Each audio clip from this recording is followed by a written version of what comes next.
नहमदुहु व नुसल्ली अला रसूलिहिल करीम अम्मा बादु फ़अऊज़ु बिल्लाहि मिनश शैतानिर रजीम बिस्मिल्लाहिर रहमानिर रहीम इन्ना अअतैनाकल कौसर फसल्लि लिरब्बिका वन्हर इन्न शानिअका हुवल अब्तर सदक़ल्लाहुल अज़ीम। मेरे अज़ीज़ भाइयों, कुर्बानी के मसाइल अर्ज़ कर रहा हूँ। आज का हमारा पहला मसला ये है कि उधार पैसे लेकर कुर्बानी देना जायज़ है या नहीं, कैसे कुर्बानी हो सकती है। तो मेरे अज़ीज़ भाइयों, उधार पैसे लेकर कुर्बानी देना बिल्कुल जायज़ है। आगे हमारा दूसरा मसला ये है, किस्तों पर जानवर लेकर कुर्बानी करना ये जायज़ है या नहीं, कैसे कुर्बानी हो सकती है। तो मेरे अज़ीज़ भाइयों, किस्तों पर जानवर लेकर कुर्बानी करना, ज़िबा करना बिल्कुल जायज़ अमल है। ये न जायज़ नहीं बल्कि जायज़ अमल है। आगे मसला ये है कि जानवर लिया, कुर्बानी का जानवर लिया, बकरा वगैरह लिया, तो वो बाद में मर गया। जब वो मर गया तो क्या वो दोबारा कुर्बानी करे या ना करे। तो मेरे अज़ीज़ भाई, जिस आदमी ने वो बकरा लिया था, देखना है कि वो उस पर कुर्बानी वाजिब थी कि नहीं। अगर कुर्बानी वाजिब थी तो वो दोबारा बकरा लेकर बकरा ज़िबा करे, कुर्बानी करे। अगर उस पर कुर्बानी वाजिब नहीं थी तो वो दोबारा बकरा लेकर कुर्बानी ना करे, उस पर कुर्बानी वाजिब नहीं है। आगे मसला ये है कि एक आदमी ने कुर्बानी का जानवर लिया ज़िबा करने के लिए और वो गुम हो गया। उसने दूसरा लिया तो पहला भी आ गया। जब दूसरा लिया तो पहला भी मिल गया। अब उसके पास दो जानवर बन गए। अब वो क्या करे। उसके लिए मसला ये है मेरे अजीज भाइयों, देखना है कि वो जो जानवर जिसके पास दो जानवर इकट्ठे हो गए हैं, उस पर कुर्बानी वाजिब थी कि नहीं। अगर उस पर कुर्बानी वाजिब थी तो सिर्फ एक ही कुर्बानी करे तो उसका वाजिब अदा हो जाएगा। लेकिन जिस पर कुर्बानी वाजिब नहीं थी, उसने जानबूझकर वो जानवर लिया था, वो अपने आप को तंग करके जानवर लिया था या शौक से जानवर लिया था, तो लिहाजा वो दोनों को ज़िबा करे। अगर उस पर कुर्बानी वाजिब थी तो सिर्फ एक ही जानवर ज़िबा कर दे तो उसका वाजिब अदा हो जाएगा। अगर उस पर कुर्बानी वाजिब नहीं थी, फिर दोनों जानवरों को ज़िबा करेगा तो फिर मामला सही होगा, वरना वो आदमी गुनाहगार होगा। आगे मसला ये है कि जिसका अकीका नहीं हुआ, बाद लोग कहते हैं कि ज़िबा करने के लिए, कुर्बानी करने के लिए आदमी का हकीका होना ज़रूरी है। जिस आदमी का हकीका नहीं हुआ, क्या अगर वो साहिब निसाब भी हो तो क्या वो कुर्बानी कर सकता है, क्या उसकी कुर्बानी जायज़ होगी। तो मेरे अजीज भाई, ये मसला बिल्कुल गलत है कि जिसका हकीका ना हुआ हो उसकी कुर्बानी नहीं हो सकती। मेरे अजीज भाइयों, जिसका हकीका नहीं हुआ अगर वो कुर्बानी करता है तो उसकी कुर्बानी बिल्कुल जायज़ है। जो हकीका तो रुकावट है ही नहीं कुर्बानी देने में। अगर वो कुर्बानी देता है तो उसकी कुर्बानी जायज़ है। हकीका अगर तो उसने नहीं किया, क्योंकि हकीका करना कोई फ़र्ज नहीं, कोई वाजिब नहीं, कोई लाजमी नहीं कि वो इतना बड़ा रुकन है कि अगर वो नहीं करेगा तो उसकी कुर्बानी भी ख़राब हो जाएगी। जिस आदमी ने हकीका नहीं किया वो अगर कुर्बानी करता है तो उसकी कुर्बानी जायज़ है। ऐसे ही एक आदमी नमाज नहीं पढ़ता, बेनमाजी है, अगर वो कुर्बानी करेगा तो उसकी कुर्बानी जायज़ होगी कि या नाजायज़ होगी। तो मेरे अज़ीज़ भाई, पक्की बात है, अगर कोई आदमी बेनमाजी है तो वो अलग बात है, उसको वो गुनाहगार ज़रूर है। लेकिन ये कहना कि ये बेनमाजी की कुर्बानी नहीं होती, ये बिल्कुल बात गलत है। अगर कोई आदमी बेनमाजी है, वो कुर्बानी करेगा तो उसकी कुर्बानी अदा हो जाएगी।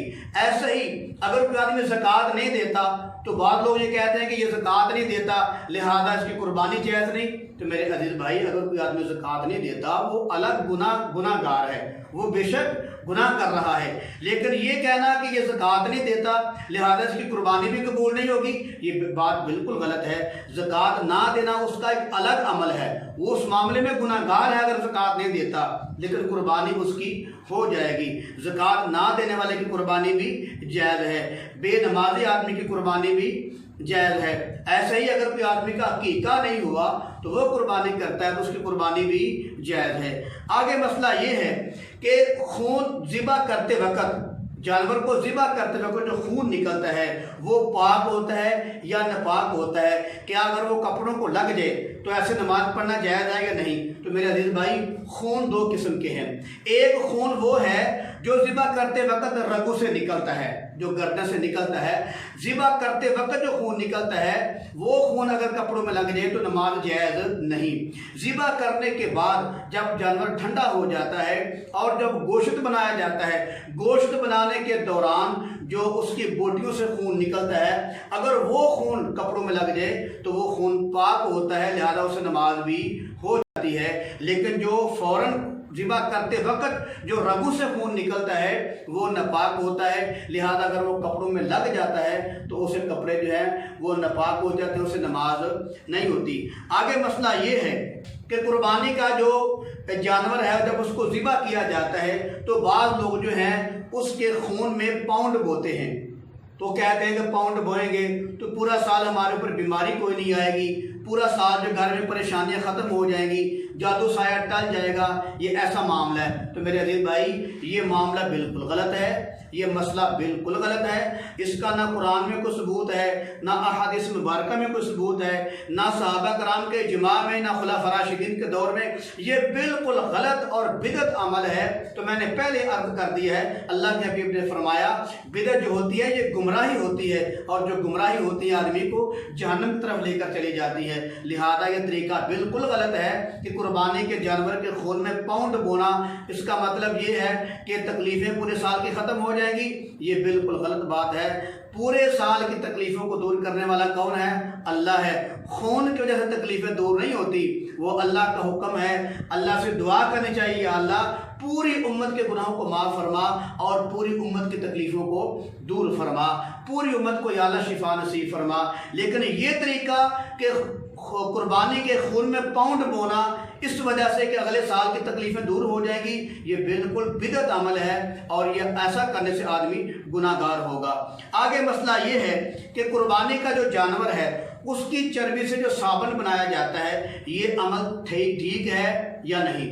आगे मसला ये है कि कुर्बानी का जो जानवर है उसकी चर्बी से साबुन बनाया जाता है, क्या उसकी चर्बी से साबुन बनाना जायज़ है या नहीं। तो मेरे अजीज भाई, जानवर की जो चर्बी होती है उससे साबुन बनाना जायज़ है और उसको बाद में इस्तेमाल करना भी जायज़ अमल है। आज का हमारा आखिरी मसला ये है कि जो जानवर ज़िबा किया जाता है, कुर्बानी किया जाता है, इसमें अकीके का हिस्सा रख सकते हैं या नहीं। शायद ये मैंने पहले भी मसला अर्ज किया है। तो मेरे दिल भाई, कुर्बानी के जानवर जब लिया जाता है, मिसाल के तौर पर 6 आदमी हैं, उन्होंने कुर्बानी का हिस्सा रखा है, कुर्बानी के लिए हिस्सा डाला है, और एक वो आदमी है जो 7वां आदमी है, उसने अकीके के लिए हिस्सा डाला है। तो जो मेरा हिस्से का गोश्त आएगा मैं बच्ची का हकीका कर दूंगा। तो लिहाजा कुर्बानी के जानवर के हिस्से में अकीके का हिस्सा रखना बिल्कुल जायज़ अमल है। वमा अलैना इल्लल बलागुल।